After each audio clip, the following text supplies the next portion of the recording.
श्री राधे राधे। भक्तों, जो महान पुरुष होते हैं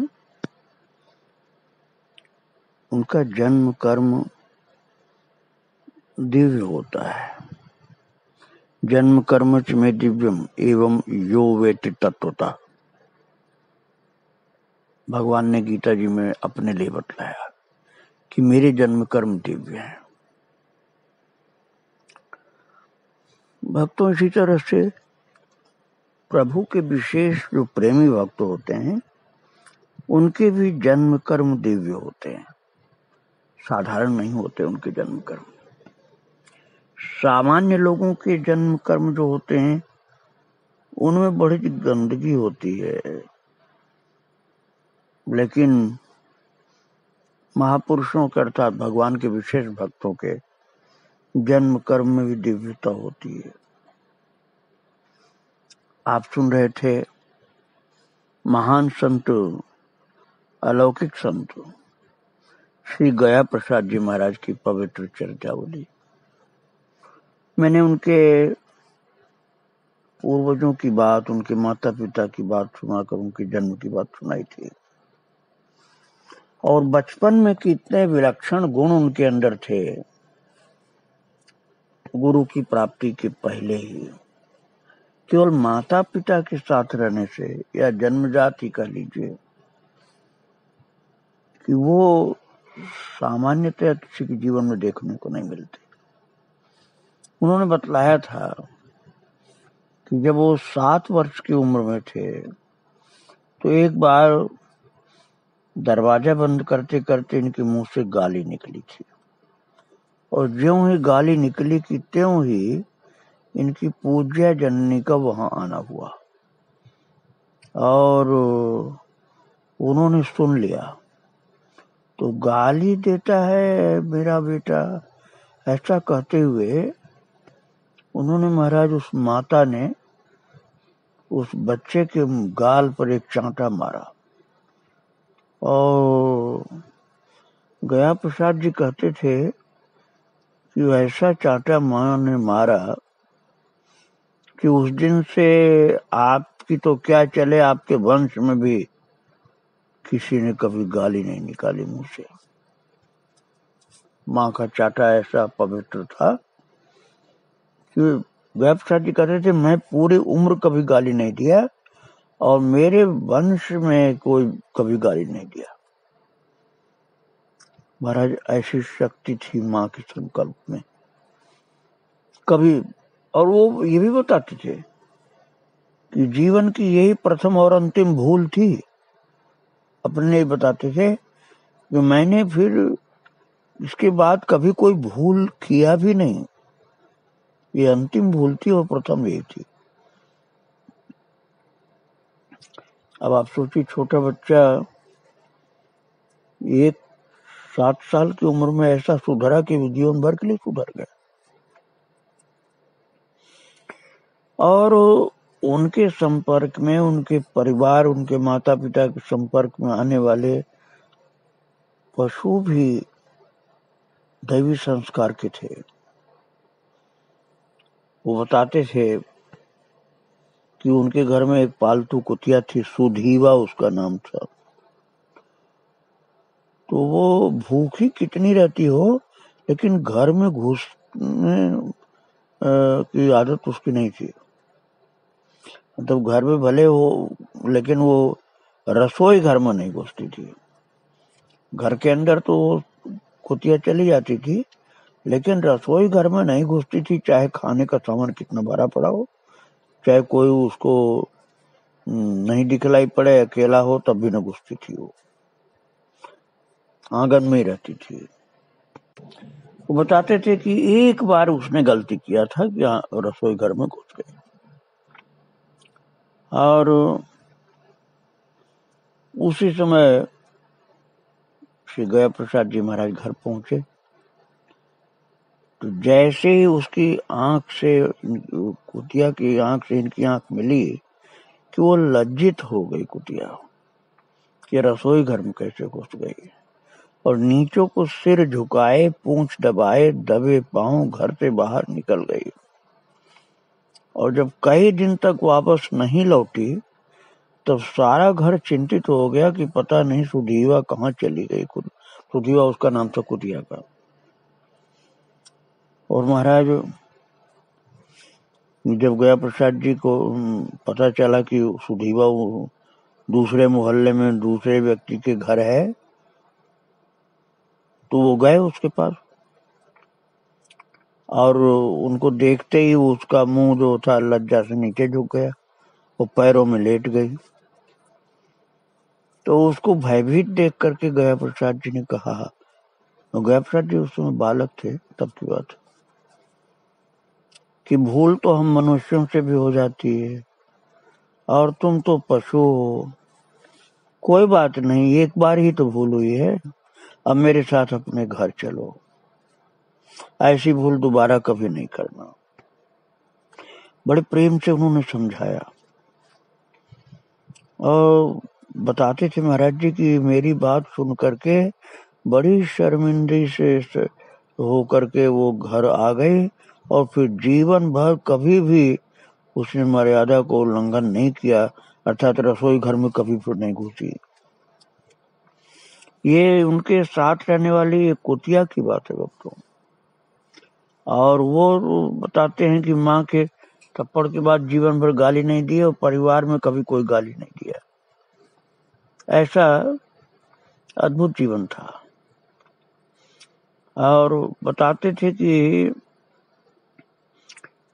एक दिन उनकी माता जी अपनी गाय भैंसों को जल पिलाने के लिए ले जा रही थी और वहां पड़ोस में एक ठकुरानी का खेत था।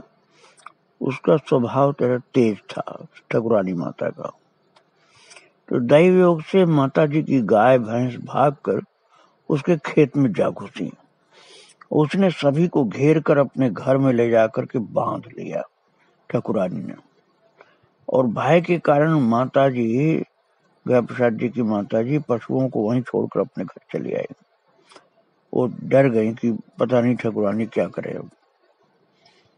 तो घर आकर के उन्होंने सारा वृत्तांत तो सभी को बताया। और उन दिनों ये तो रहते थे फतेहपुर जिले में, लेकिन इनके पिताजी हाथरस में नौकरी करते थे, तो पिताजी वहां थे नहीं। तो दैववश ये यद्यपि थे मौसी के यहाँ, लेकिन उस समय घर पहुंच गए माता जी का दर्शन करने के लिए। तो माता जी को थोड़ा भयभीत देख करके, गया प्रसाद बालक थे उस समय, उन्होंने माता से पूछा और सब बात सुन लिया, समझ लिया। तो ठकुरानी के घर गए। अब आप देखिए व्यवहार में आपको बता रहा हूं कि व्यवहार कैसा इनका था। और गया प्रसाद जी बालक को देख करके ठकुरानी एकदम तमतमा उठी और उल्टी सीधी सुनाने लगी। जब वो बकते बकते थक कर हार गई, तब महाराज जी बड़ी निर्भीकता से, सरलता से, विनम्रता से, सरस वाणी में उस ठकुरानी से कहा, अम्मा जी आप ये तो भली प्रकार से जानती हैं कि ये पशु हैं, ये गाय भैंस जो हैं सब पशु हैं, इनको हमने सिखा पढ़ा कर तो आपके खेत में भेजा नहीं था। हमारी माता जी इनको जल पिलाने गंगा जी ले जा रही थी, तभी भाग करके आपके खेत में पहुंच गई और माता जी के विशेष प्रयास करने पर भी रुकी नहीं। तब आपके भय से मेरी माता जी इनको लेने आपके पास नहीं आई। अब इस अपराध के बदले आप जो भी अच्छा लगे वही दंड मुझे दे दीजिए। अब बालक के रूप में थे महाराज जी। इन्होंने जब इतनी कम उम्र में इतनी वजनदार बात कही, गंभीर बात कही, तो महाराज बालक गया प्रसाद के मुख से सुन करके ये बातें कि जो आपको अच्छा लगे वो दंड मुझको दे दीजिए, माँ के बदले मुझे दंड दीजिए। ये सुन करके ठकुरानी का क्रोध न जाने कहाँ विदा हो गया और प्रसन्न होकर उसने गया प्रसाद को खींच कर हृदय से लगा लिया और पशु वापस दे दिए। बचपन में ही ऐसी निर्भीकता और ऐसी समझदारी थी इनकी। महाराज ये विशेषताएं थी इनकी, जन्मजात विशेषताएं। भक्तों उन दिनों छुआछूत का जमाना बहुत ज्यादा था जब की बातें हैं ये। अब ये समझ लीजिए गया प्रसाद जी महाराज 101 वर्ष तक जीवित रहे, और ये उनके बचपन की बात है। और उनको महाराज जी को तो गए हुए भी काफी टाइम हो गए। ये 100 वर्ष से पहले की बात मैं आपको सुना रहा हूँ। उन दिनों छुआछूत का रिवाज ज्यादा ही था भक्तों। एक खटिक जाति होती है, उसको उस समय छोटी जात माना जाता था। तो उनके घर आग लग गई और ऐसी गलत रिवाज थी भक्तों, मैं उसको अच्छा नहीं मानता, इसलिए कर रहा हूँ। गलत रिवाज थी कि उसकी मदद करने को ब्राह्मण लोग नहीं तैयार हुए। खटिक की मदद करने, अर्थात उसके घर में जो आग लगी थी उसको बुझाने के लिए नहीं कोई गया। तो गया प्रसाद जी बालक ही थे, लेकिन भागे हुए दौड़ते हुए गए और बिना जाति पात का विचार किए जलती हुई आग में उसके घर में जा कूदे। और इनको कूदा हुआ देखकर गांव का सारा ब्राह्मण समाज उसके घर में फिर कूद पड़ा और आग बुझा करके उस गरीब के जनधन की रक्षा की। अपनी 10 वर्ष की आयु में ही यह अदम्य साहस का परिचय दिया था। उस समय गया प्रसाद जी की उम्र केवल 10 वर्ष थी जब इतना बड़ा परोपकार का कार्य किया था। और कैसी विनम्रता थी, कैसी क्षमाशीलता थी, अद्भुत थी भक्तों। 11 वर्ष के जब हुए थे उस समय की एक बात मैं आपको सुना रहा हूँ। उस समय चमड़े के जूते पहने जाते थे, तब की बात थी। कपड़े और प्लास्टिक के सब जूते नहीं चले थे तब, चमड़े के ही जूते होते थे, दूसरे कोई जूते नहीं होते थे। तो जूते में नीचे नाल ठूके जाते थे, जैसे घोड़े के पैर में नाल ठूका जाता है ऐसे। तो नाल ठुके हुए जूते श्री चरण में धारण किए हुए गया प्रसाद जी महाराज 11 वर्ष की उम्र के थे। तो चल रहे थे तो भीड़ की धक्का मुक्की में जूता पीछे खड़े हुए किसी सज्जन के पैर के ऊपर पड़ गया। यद्यपि उन सज्जन ने कुछ कहा नहीं था, तो भी भीड़ हल्की होते ही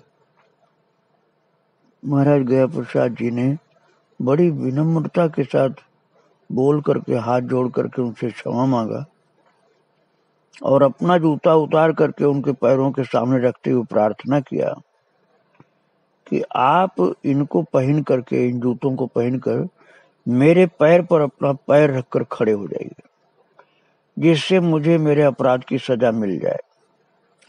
इतनी अल्पायु में इस महान बात को सुनकर के वे सज्जन तो जैसे इतने प्रभावित हुए, कहे कि अरे बालक 11 साल का कितना मधुर वाणी में कितनी ऊंची बात कर रहा है। वो धन्यवाद देने लगे, आशीर्वाद देने लगे। ऐसी परम विनम्रता बचपन से ही थी इनके अंदर। तो कहा जाता है ना, होनहार वीरवान के होठ चीखने पात, वही उक्ति इनके आचरण में थी। ऐसा लगता था कि जैसे महापुरुष बनेंगे तो उसके लक्षण बचपन से ही प्रकट हो गए थे। महाराज बहुत विलक्षणताएं थी इनकी, और प्रभु की कृपा से फिर इनके एक शिक्षा गुरु इनको प्राप्त हुए जो बहुत ही अच्छे थे। फतेहपुर जिले में यमुना जी के किनारे स्थित एक डला गांव में एक जन्मांध शिव भक्त थे। तो महाराज उस गांव में एक बहुत प्राचीन शिव मंदिर था। ग्राम में जन्मांध सज्जन नित्य प्रति दर्शन करने आते थे। वो जाते थे शिव जी में, शिव जी को सिर झुकाया करते थे। भक्तों, मैं आपको उस गांव का परिचय सुना रहा हूँ जहाँ इनके गुरुदेव, शिक्षा गुरुदेव, एक डला गांव जो फतेहपुर में है, उस गांव की विशेषता बता रहा हूँ कि वहाँ शिव जी की कैसी कृपा हुई थी। उसी गांव में इनके गुरुदेव थे। तो मैं आपको ये बतला रहा था कि वो एक शिव मंदिर था, वहाँ एक जन्मांध सज्जन प्रतिदिन आते थे शिव जी के यहाँ हाजिरी लगाने, और ये नियम उनका वर्षों चलता रहा। और शिव जी कैसे, भोले बाबा हैं कैसे प्रसन्न हुए कि एक वर्षा काल में एक बार वो दर्शन के समय घनघोर आंधी तूफान वर्षा हो रही थी, मंदिर का मार्ग अवरुद्ध हो गया था, फिर भी ऐसी निष्ठा थी उन शिव भक्त जो नेत्रहीन थे उनकी, कि वो घर में रुके नहीं और शिव जी के दर्शन के लिए मंदिर के लिए चल पड़े नित्य की भांति। और मार्ग की अस्त व्यस्तता के कारण राह भटक गए, जैसे तैसे गिरते पड़ते मंदिर तक पहुंच तो गए, परंतु दिशा भ्रम के कारण मंदिर का प्रवेश द्वार भूल गए। और वहां कोई आदमी तो था नहीं जो इनको बतावे, क्योंकि आंधी तूफान चल रहा था। तो ये मंदिर में घुसने के लिए दरवाजा कहाँ से है भूल गए थे, दिशा भ्रम हो गया था। और वे समझ रहे थे, वो जो नेत्रहीन भक्त थे वो, कि मैं मंदिर में घुस रहा हूँ, और वास्तविकता थी कि दरवाजे में नहीं घुस रहे थे, दीवार से जोर से टकराए, सिर टकराया जोर से दीवार से। और क्या विलक्षण कृपा हुई भोले बाबा की कि बस तुरंत ही उनके नेत्र खुल गए और दृष्टि प्राप्त हो गई। मस्तिष्क में किस जगह जाकर के ठोकर लगी कि उनके नेत्र तुरंत खुल गए।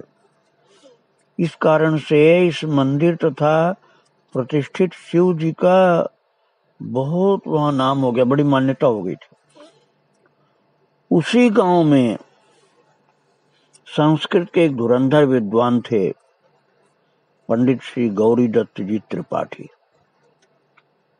उन्हीं की कृपा छाया में रह करके संस्कृत का श्री गया प्रसाद जी ने अध्ययन किया था, गायत्री जप किया था, और बहुत नाम इनका हुआ था। काशी के विद्वान लोग भी गौरी दत्त जी त्रिपाठी को बहुत महान विद्वान पंडित मानते थे, बहुत अद्भुत थे वो। तो ये गौरी दत्त जी त्रिपाठी जो थे भक्तों, एक डला गांव के फतेहपुर जिले में, ये इनके शिक्षा गुरु थे। अब मैं इनके गया प्रसाद जी की शिक्षा गुरु की थोड़ी सी बात आपको सुना रहा हूँ। ये जब शरीर त्यागने लगे थे गुरुदेव, इनकी विशेषता बता रहा हूँ आपको। तो महाराज इनकी परिक्रमा किया इनकी धर्मपत्नी ने, और धर्मपत्नी ने फिर उनको प्रणाम करके गौरीदत्त जी को फिर प्रार्थना करके हाथ जोड़ करके कहा कि मेरे लिए क्या आदेश है, आप तो शरीर छोड़ के जा रहे हो, अब मैं तो अकेली हो रही हूँ, अब मैं आपके बाद क्या करूंगा, मेरे लिए क्या आज्ञा आपकी। तो इस पर पतिदेव बोले कि देवी, ये कलयुग है, लेकिन इसमें भी तुम इस कलयुग में इतनी बड़ी पतिव्रता हो, इसलिए तुम चिंता मत करो, तुमको सती होने की कोई आवश्यकता नहीं है। तुम शायद यही मुझसे पूछना चाह रही हो, तो ऐसी कोई जरूरत नहीं है। जहां मैं जा रहा हूं तुम 6 महीने बाद वहीं पहुंच जाओगे। 6 महीने तुमको अभी जिंदा रहना होगा बस, और उसके बाद भगवान तुमको वहीं पहुंचा देंगे जहां मैं जा रहा हूं। ये कह करके पंडित जी ने शरीर का त्याग किया था, और ठीक 6 महीने बाद उसी तिथि को आसन पर बैठी हुई इनकी धर्मपत्नी ने बैठे बैठे शरीर छोड़ दिया था। ऐसे अद्भुत दंपति थे वो। और महाराज विद्याध्ययन प्राप्त किया था गौरीदत्त जी से गया प्रसाद जी ने, और बहुत अच्छी तरह से पढ़ाई किया था। बहुत ही विद्वत्ता थी, और उनके अंदर भक्ति भी थी। केवल विद्वान ही नहीं थे, पंडित जी के अंदर भक्ति भी थी, जो इनके शिक्षा गुरु थे। कहीं भी कोई विवाद हो रहा हो और इनसे अगर पूछा जाता था तो विवाद का ऐसा निपटारा कर देते थे कि लोग बहुत ही आदर करते थे इनका। इनके गुरुदेव की एक बात मैं बता रहा हूं आपको, कितनी शक्ति थी उनके अंदर। उनके बहुत से विद्यार्थी थे संस्कृत पढ़ने वाले। उनमें से एक विद्यार्थी ने भूल से एक पीपल के वृक्ष के नीचे लघु शंका की थी। उस वृक्ष पर ब्रह्म राक्षस के निवास था। वो बालक पर सवार हो गया। बालक बहुत दुखी रहने लगा, परेशान होने लगा। तो शिक्षा गुरुदेव ने कहा ब्रह्म राक्षस से कि इस बालक को क्यों कष्ट दे रहे हो। तो उस ब्रह्म राक्षस ने कहा तुम मत बोलो। उन्होंने कहा मैं क्यों नहीं बोलूंगा, मेरा विद्यार्थी है ये, मेरा कर्तव्य है इसकी सुरक्षा करना, जरूर बोलूंगा मैं। ये बहुत गरीब घर का बालक है, तुम्हें छोड़ना पड़ेगा इसे। तो गुरुजी के बार बार कहने पर ब्रह्म राक्षस बोला कि आपकी आज्ञा है तो छोड़ देता हूं, परंतु मेरी एक शर्त है। तो गुरुजी बोले क्या शर्त है। वो बोला कि मेरे नाम से 1 वर्ष तक गंगा जी स्नान करे। बालक ने शर्त स्वीकार कर लिया और पूज्य श्री गुरुदेव की आज्ञा अनुसार वो ब्रह्म राक्षस बालक को छोड़ करके चला गया। ऐसी इनकी प्रतिभा थी भक्तों। इनके गुरुदेव की बात मैंने सुनाई आपको। ये अपने शिक्षा गुरुदेव की बहुत सेवा करते थे। गया प्रसाद जी ऐसी सेवा करते थे कि वो कृपा करके इनको बहुत प्रेम से पढ़ाते थे। और जिस जगह बैठाया था इनके गुरुजी ने पहले दिन, वहीं पर सदा बैठते थे। और पढ़ाई ऐसी मेहनत से करते थे कि जो चीज बच्चों को कई वर्ष में आती थी वो इनको कुछ महीने में ही तैयार हो जाती थी, थोड़े दिन में तैयार हो जाती थी। गुरुदेव उनके ऊपर बहुत प्रसन्न थे। वो अपनी पत्नी से कहते थे कि गया प्रसाद जैसा विद्यार्थी मुझे पूरे जीवन में कोई दूसरा नहीं मिला।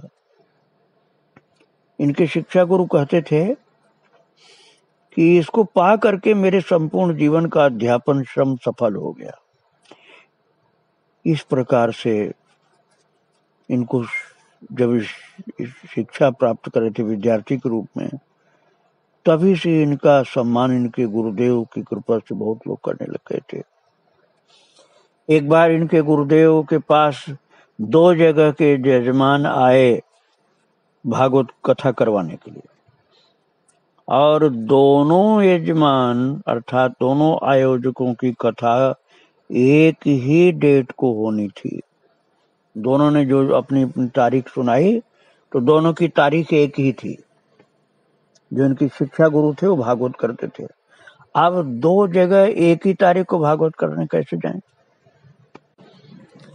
तब इनके शिक्षा गुरु ने कहा गया प्रसाद जी से कि बेटा मैं 2 जगह का से निमंत्रण भागवत कथा का आया है, दोनों जगह की तारीख एक ही है, तो मैं 2 जगह तो कथा कर नहीं पाऊंगा।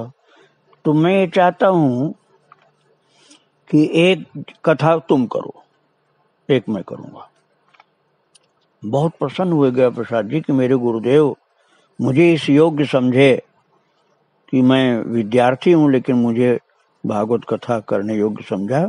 तो गुरुदेव के चरणों में प्रणाम करके बोले गुरुदेव जो आपकी आज्ञा, मैं एक जगह की कथा करने आपकी आज्ञा से जा रहा हूं। और हमारे कथा की पूर्णाहुति जब हुई तो जितना चढ़ावा हुआ तो संपूर्ण चढ़ाहुति, दक्षिणा, सामान सब पूज्य गुरुदेव के चरणों में ला करके समर्पण कर दिया। कुछ भी नहीं लिया, एक पैसा नहीं लिया, एक सामान नहीं लिया, गुरु जी के चरणों में समर्पण कर दिया। तो इनके गुरुदेव शिक्षा गुरुदेव जो थे बहुत प्रसन्न हुए। इनके त्याग और समर्पण की भावना से महाराज गुरु जी इतना प्रसन्न हुए जैसे इनके त्याग और समर्पण की भावना ने गुरु जी को खरीद लिया हो। बहुत प्रसन्न हो गए गुरु जी। ऐसा इनका भाव था पवित्र त्याग का कि गुरुजी प्रसन्न होकर खूब आशीर्वाद दिए। बोले बेटा तेरे अंदर तो बहुत दैवी लक्षण है, कथा की सारी मेहनत तूने किया और कुछ भी नहीं लिया, सबका सब मुझको दे दिया। बेटा तू तो एक संत सा दिखलाई पड़ रहा है, मुझे तो ऐसा लग रहा है कि तू आगे चल करके कोई संत ही बन जाएगा। तेरे अंदर जितने लक्षण सब संत के लक्षण हैं। गुरुजी आनंदित होकर के ऐसा बोल रहे थे। और भक्तों, इनके शिक्षा गुरु महाराज के मुख से जो शब्द निकले थे, यही इनके लिए आशीर्वाद बन गए। और आगे चल करके यही विद्यार्थी गया प्रसाद जी एक महान संत गया प्रसाद बनते हैं। उनके आगे के चरित्रों को मैं आपको फिर सुनाऊंगा। आज यही प्रणाम करके प्रवचन को विराम दे रहा हूँ। श्री राधे राधे, जय श्री राधे राधे।